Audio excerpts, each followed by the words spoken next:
Saudara-saudara pendengar yang kami kasihi dimanapun Anda berada, Anda kembali bersama kami pada acara Telaga, Tegur Sapa Gembala Keluarga. Saya Gunawan Santoso dari Lembaga Bina Keluarga Kristen, dan kali ini saya bersama Ibu Esther Cahya. Kami akan berbincang-bincang dengan Bapak Pendeta Dr. Paul Gunadi. Beliau adalah seorang pakar dalam bidang konseling serta dosen di Seminari Alkitab Asia Tenggara, Malang. Perbincangan kami kali ini merupakan kelanjutan dari perbincangan kami pada waktu yang lalu, yaitu tentang keluarga dan pelayanan. Kami percaya acara ini pasti bermanfaat bagi kita sekalian, dan dari studio kami mengucapkan selamat mengikuti. Pak Paul, pada kesempatan yang lalu kita sudah berbicara tentang keluarga dan pelayanan. Rupanya ada banyak orang Kristen yang mempunyai konsep yang kurang tepat tentang pelayanan ini. Nah, Pak Paul, supaya perbincangan ini bisa diikuti oleh pendengar yang mungkin waktu lalu tidak mendengarkannya, Pak Paul bisa mengulas secara singkat apa yang kita perbincangkan itu, Pak Paul. Apa yang kita bicarakan, Pak Gunawan, muncul dari keprihatinan ya, Pak Gunawan. Keprihatinan atas gejala yang sedang populer dewasa ini, yaitu begitu banyaknya orang yang mempopulerkan kata pelayanan, namun mereka kok tampaknya tidak terlalu memahami sebetulnya apakah pelayanan itu. Nah, kita sudah bahas bahwa kata pelayanan itu sendiri di dalam Alkitab muncul dari konteks perhambaan, dari konteks perbudakan. Jadi seseorang yang melayani itu artinya adalah seseorang yang menghamba kepada Kristus, kepada Tuhan. Jadi yang kita tekankan adalah penting sekali keluarga memberikan konsep yang tepat ini kepada anggotanya. Sehingga mereka tidak salah kaprah, terlalu menitikberatkan pada kegiatan, pada kehadiran, dan melupakan hal yang terlebih penting, yakni relasi pribadi dengan Kristus, hidup takut akan Tuhan, mencintai Tuhan dengan sepenuh hati. Nah, kalau ini sudah terjalin, sudah ada, dasar ini sudah diletakkan, maka nanti dengan sendirinya anak-anak Tuhan atau anggota keluarga ini akan bisa mendengar ya panggilan Tuhan, tuntunan Tuhan. Apa tuh yang Tuhan kehendaki dalam hidup mereka. Nah, ini tahapan berikutnya. Yang kita khawatirkan adalah betapa banyaknya orang-orang yang terlalu memusatkan perhatian pada yang tahap kedua itu. Tahap kegiatan dan kehadiran. Tidak lagi melihat akar yang lebih penting. Nah, itulah yang menjadi latar belakang pembicaraan kita saat ini, Pak Gunawan. Ya, Pak Paul, kalau pada waktu yang lalu itu kita bicara tentang pelayanan, Pak Paul, padahal ini dikaitkan dengan keluarga. Kaitannya antara pelayanan dan keluarga ini menurut konteks Alkitab seperti apa, Pak? Oke, Pak Gunawan, pertama-tama kita mesti menjaga keseimbangan ya. Karena ada kalanya ini yang terjadi. Waktu kita membicarakan mengenai pelayanan dan keluarga. Ya, kita kadang-kadang tuh terlalu mengagungkan keluarga ya demi Tuhan. Seolah-olah keluarga itu tuh di atas Tuhan. Sudah tentu kita akan pelajari nanti tidaklah demikian. Namun jangan sampai juga kita jatuh ke ekstrem yang lain, yaitu mengabaikan keluarga untuk Tuhan. Seolah-olah semua untuk Tuhan, tapi tanggung jawabnya kepada keluarga justru terabaikan. Nah, akhirnya kalau itu yang terjadi, bukannya kita menjadi berkat bagi keluarga kita, malah kita menjadi kutukan bagi mereka. Karena mereka tidak lagi bisa diberkati oleh pelayanan kita kepada Tuhan. Memang ada orang-orang itu yang waktu sebelum menikah begitu rajinnya dia terlibat dalam pelayanan, tapi setelah menikah lalu tidak lagi muncul. Dia katakan, waktu saya habis untuk keluarga. Nah, memang jadinya kita perlu mempunyai konsep yang tepat ya Pak Gunawan ya terhadap baik itu pelayanan maupun keluarga.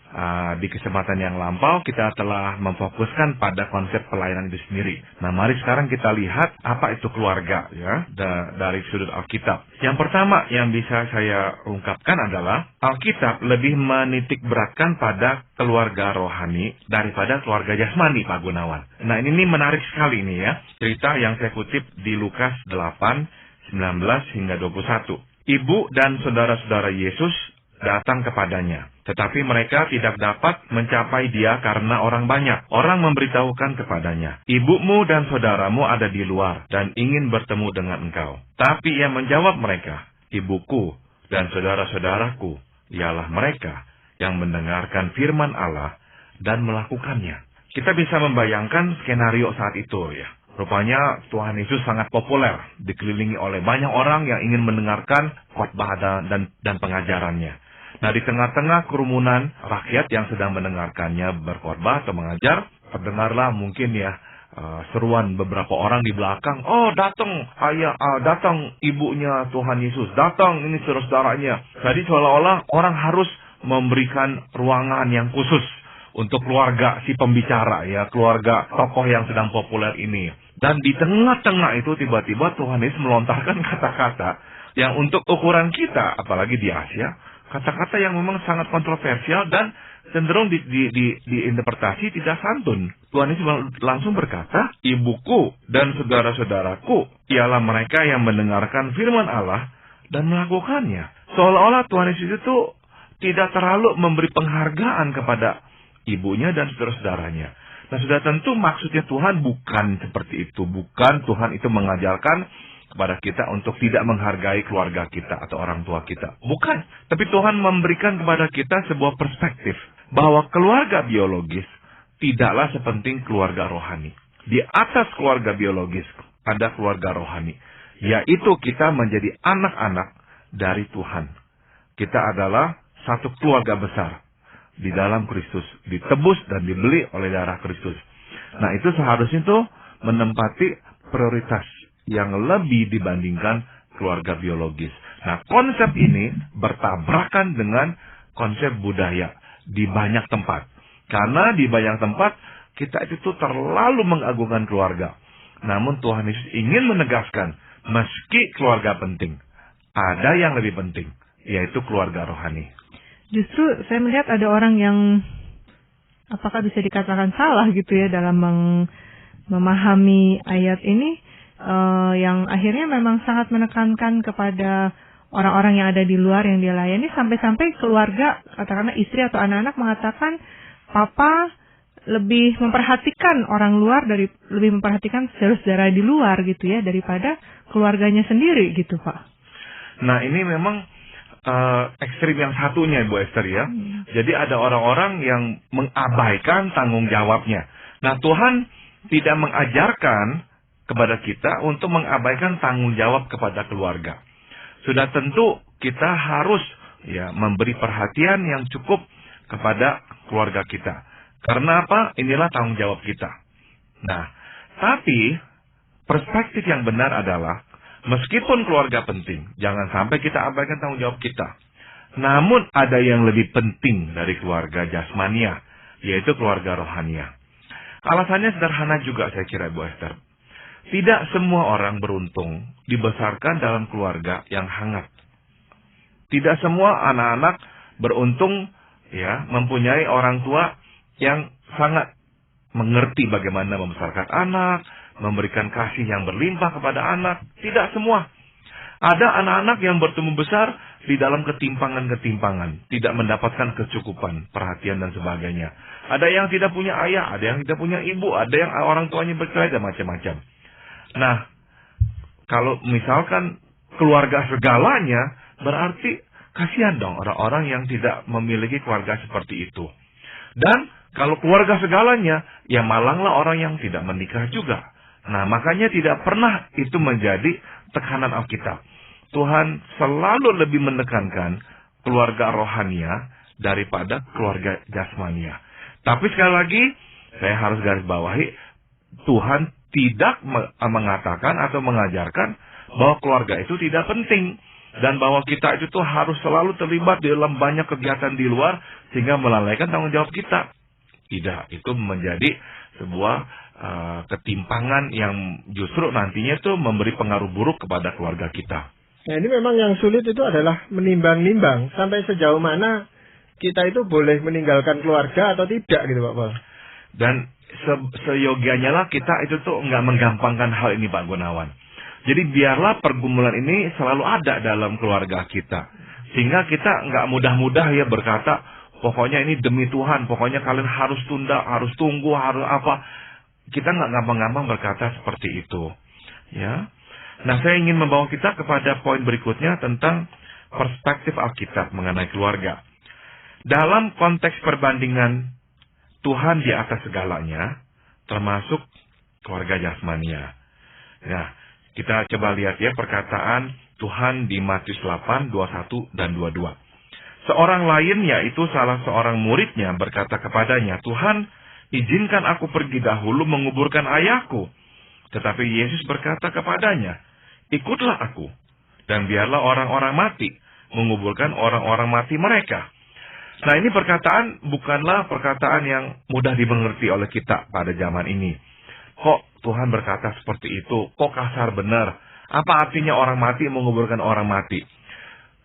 Pada dasarnya yang Tuhan ingin katakan adalah, perhatian kamu, ya, terlalu tersedot pada masalah keluargamu, sehingga engkau melupakan ada hal yang lebih penting daripada keluargamu, yaitu kehendak Tuhan, pimpinan Tuhan.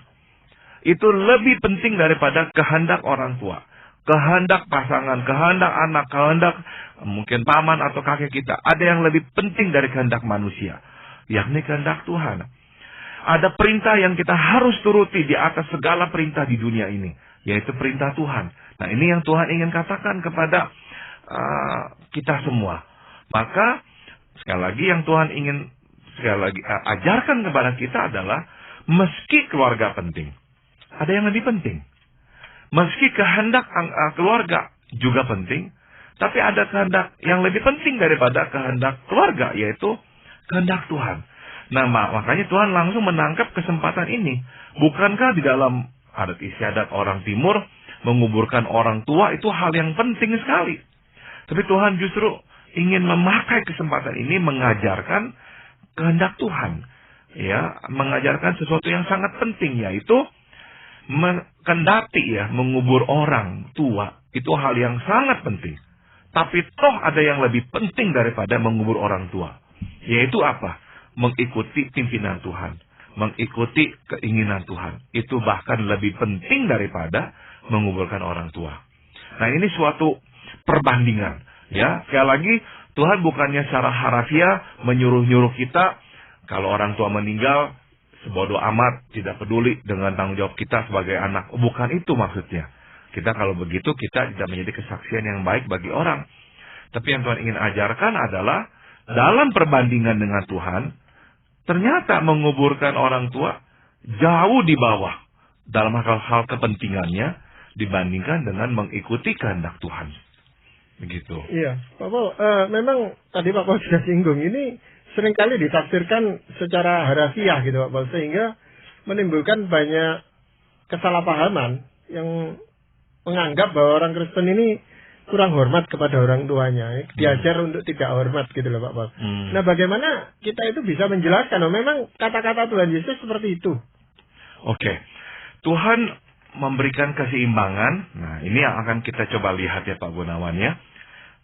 Tanggung jawab jasmani terhadap keluarga merupakan kewajiban. Ini prinsip berikutnya Pak Gunawan. Saya bacakan dari Yohanes 19, 26 dan 27. Ketika Yesus melihat ibunya dan murid yang dikasihinya di sampingnya, berkatalah ia kepada ibunya, "Ibu, inilah anakmu."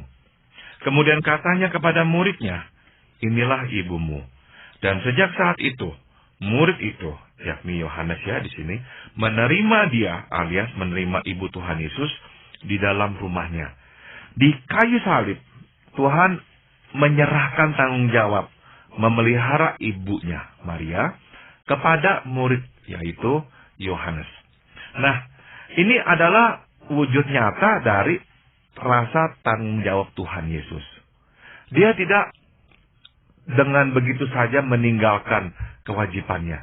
Bahkan di kayu salib, tatkala dia sedang mengemban ya kehendak Tuhan yang begitu agung, mati bagi dosa umat manusia. Jadi dalam pelayanan ya, dalam tanda kutip seperti itu, benar-benar nih pelayanan yang sesungguhnya, dia masih mengingat ibunya dan meminta muridnya untuk merawat ibunya. Dengan kata lain, tanggung jawab harus tetap kita laksanakan. Jadi tidak benar kalau orang akhirnya itu mengabaikan keluarga demi yang namanya pelayanan. Jadi memang menyeimbangkan antara konsep yang pertama dan kedua ini kuncinya ya di sini nih Pak ya. Tanggung jawab itu tetap ada begitu ya. Tepat sekali. Tepat sekali. Di luar tanggung jawab ini atau di atas tanggung jawab ini, silakanlah kita memberikan waktu untuk hal-hal yang lain, termasuk yang namanya pelayanan gerejawi atau apa.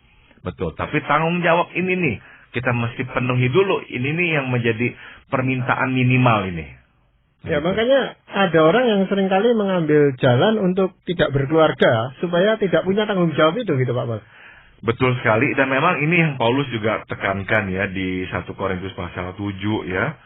Semuanya ini kukatakan untuk kepentingan kamu sendiri, bukan untuk menghalang-halangi kamu dalam hal kebebasan kamu. Tapi sebaliknya, supaya kamu melakukan apa yang benar dan baik dan melayani Tuhan tanpa gangguan. Jadi Paulus memang di sini nih menekankan kalau kita hidup sendiri akan lebih banyak hal yang dapat kita lakukan untuk Kristus tanpa gangguan.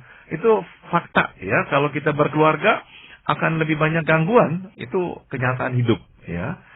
Nah, saya tambahkan satu lagi Pak Gunawan dan Ibu Esther tentang perspektif Alkitab mengenai keluarga. Keberhasilan mengurus keluarga sendiri dikaitkan dengan kriteria menjadi penilik jemaat. Ya, di 1 Timotius 3 ayat 5 firman Tuhan berkata, "Jikalau seorang tidak tahu mengepalai keluarganya sendiri, bagaimanakah ia dapat mengurus jemaat?" Ya, jadi jelas di sini terlihat keberhasilan mengurus keluarga dikaitkan dengan syarat menjadi penilik jemaat, syarat menjadi majelis, syarat menjadi seorang penatua atau hamba Tuhan. Tidak berhasil mengurus keluarga, janganlah menjadi seorang penilik jemaat. Coba kita lihat lagi di 1 Timotius 3 ayat 12. Diaken haruslah suami dari satu istri dan mengurus anak-anaknya dan keluarganya dengan baik. Jelas di sini terlihat ya, mengurus keluarga, bertanggung jawab terhadap keluarga. Ini menjadi prasyarat kita melayani Tuhan dan menempati jabatan tertentu di dalam tubuh Kristus. Ya, sulitnya kalau kriteria ini mau diterapkan secara harafiah seperti ini gitu Pak Paul ya. Bisa enggak dapat tenaga Pak Paul untuk jadi diaken, untuk jadi penatua dan sebagainya, sulit gitu. Karena ya tolok ukurnya juga berat ini. Makanya yang penting adalah sebuah usaha untuk bertanggung jawab. Kita tidak selalu berhasil Pak Gunawan, itu faktanya. Tapi yang penting adalah adanya usaha untuk bertanggung jawab. Kalau muncul problem, kita nggak menyalahkan orang, kita melihat diri kita, apa andil kita ya dalam masalah seperti ini. Jadi penting sekali lah kita ini berusaha sebaik-baiknya menjadi kepala keluarga. Ya kadang-kadang juga pihak keluarga itu merasa ya sudah memang ini resikonya gitu loh. Punya suami atau punya istri yang terlibat dalam pelayanan. Jadi mereka ya pasrah aja gitu Pak Paul.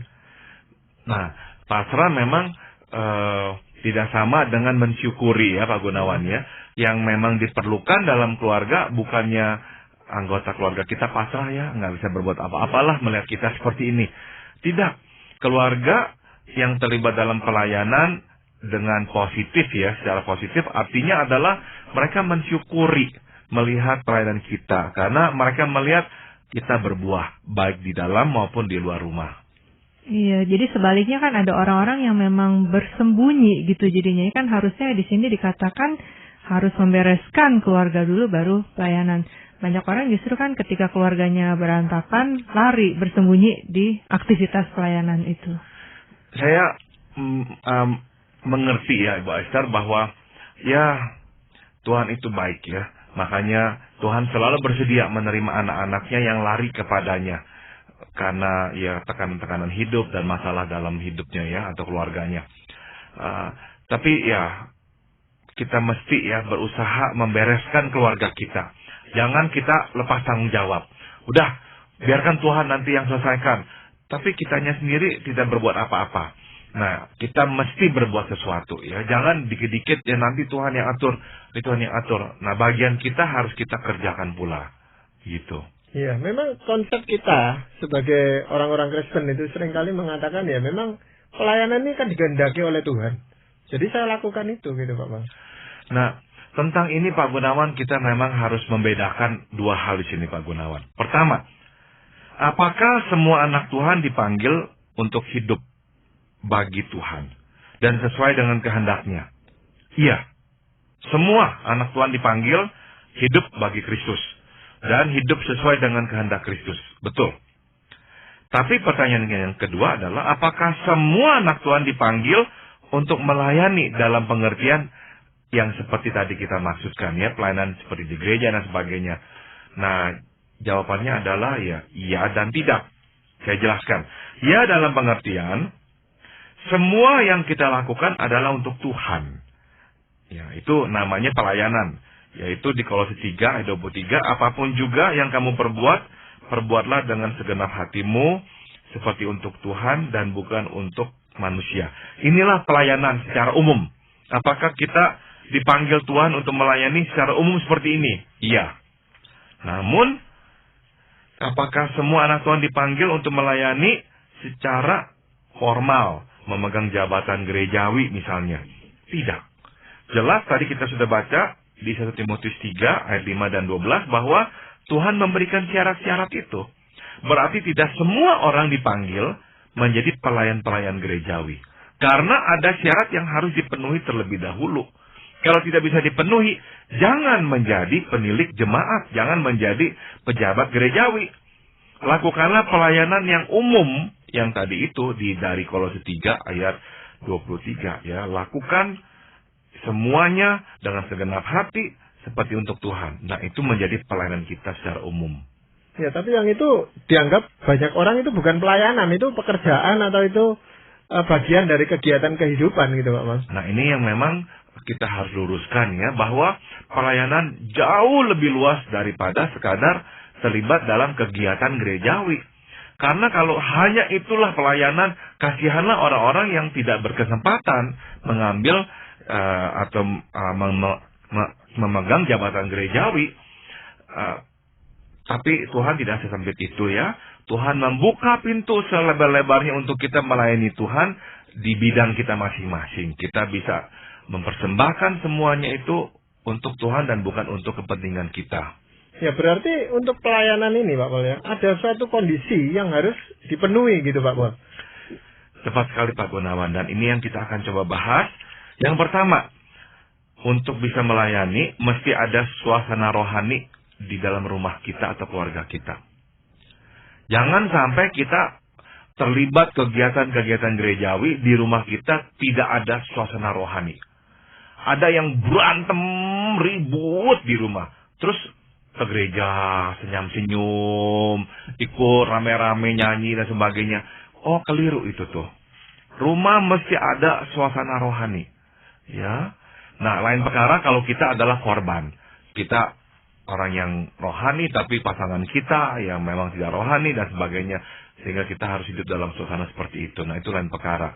Tapi jangan sampai kita itu tuh menjadi salah satu penyebab tidak rohaninya keluarga kita. Nah, ini yang mesti kita ciptakan dalam rumah tangga kita. Kalau ini konsep antara pentingnya melayani yang masih berbeda antara suami dan istri ini gimana nih, Pak? Saya kira ini mesti ada kesehatian, Bu Esther, ya, tentang pentingnya pelayanan yang sedang dipertimbangkan. Artinya, kalau belum sehati jangan paksakan. Orang akan berkata, tapi kan itu kan pimpinan Tuhan, kehendak Tuhan. Buat apa kita lakukan kalau kita nanti akhirnya mengalami konflik berkepanjangan dalam keluarga kita? Nah, bukankah ini kesaksian yang penting yang harus kita jaga di rumah? Ya, jadi penting sekali ada kesehatian. Saya kadang-kadang mendapatkan pertanyaan ini dari orang-orang yang mau menjadi hamba Tuhan. Misalkan si suami merasa terpanggil, si istri tidak terpanggil, mereka dua-dua sudah berkeluarga, sudah mempunyai usaha. Nah, apa yang harus dilakukan? Nasihat saya selalu sama. Tunggu sampai ada kesehatian. Sebab saya katakan kepada mereka, buat apa terjun masuk seminari menjadi hamba Tuhan, istri tidak mensyukuri, malah istri mengutuki. Istri tidak mendukung, malah istri menghalangi, atau kebalikannya. Buat apa? Buat apa? Jadi penting ada kesehatian dulu, baru nanti melakukan pelayanan bersama. Tapi yang seringkali dikatakan adalah yaitu bagian salib dari pelayanan. Nah, memang ada kalanya ini yang terjadi, Pak Gunawan. Seseorang cinta Tuhan, ya, tapi pasangannya memang tidak kenal Tuhan. Nah, dalam kondisi seperti itu saya kira ya mesti ya ada perkecualian, ya. Nah, coba kita lihat yang satunya nih Pak Gunawan. Jadi kondisinya adalah harus ada dukungan dari pasangan dan anak-anak. Tadi saya sudah singgung, mereka mesti mensyukuri ya pelayanan kita. Jangan sampai mereka nggak mendukung, malahan mengutuki kita. Ya, jadi mereka merasa mereka dikorbankan gara-gara kita dan pelayanan kita. Jangan sampai begitu. Yang berikutnya adalah waktu dan energi yang terambil dari keluarga mesti terkompensasikan dengan efektif, sehingga tidak menimbulkan dampak negatif. Kita akan mengambil waktu keluar ya. Nah ini berarti ada yang harus kita ambil dari keluarga kita sendiri. Jangan lupa gantikan.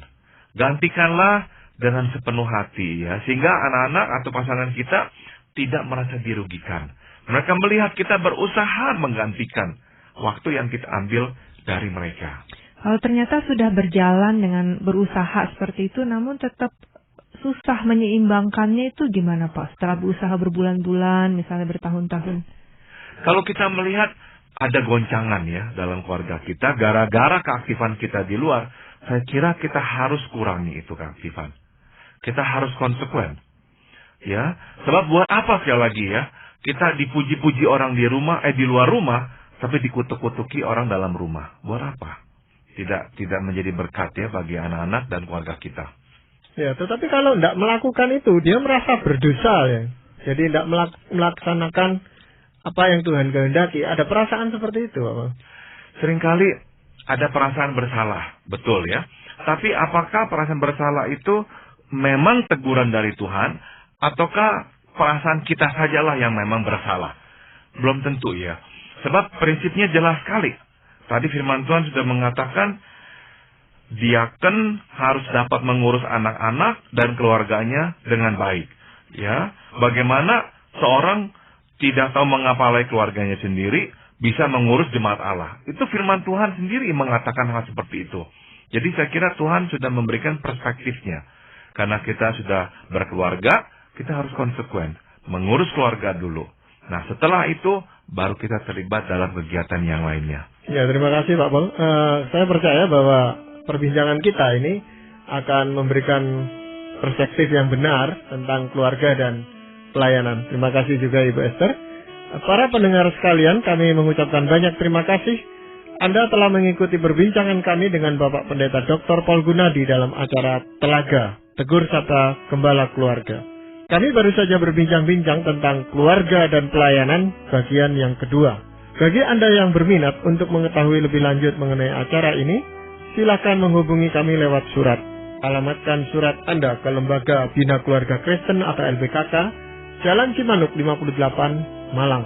Anda juga dapat menggunakan email dengan alamat telaga@indo.net.id. Kami mengundang Anda untuk mengunjungi situs kami di www.telaga.org. Saran-saran, pertanyaan, serta tanggapan Anda sangat kami nantikan. Akhirnya dari studio kami mengucapkan terima kasih atas perhatian Anda dan sampai jumpa pada acara Telaga yang akan datang.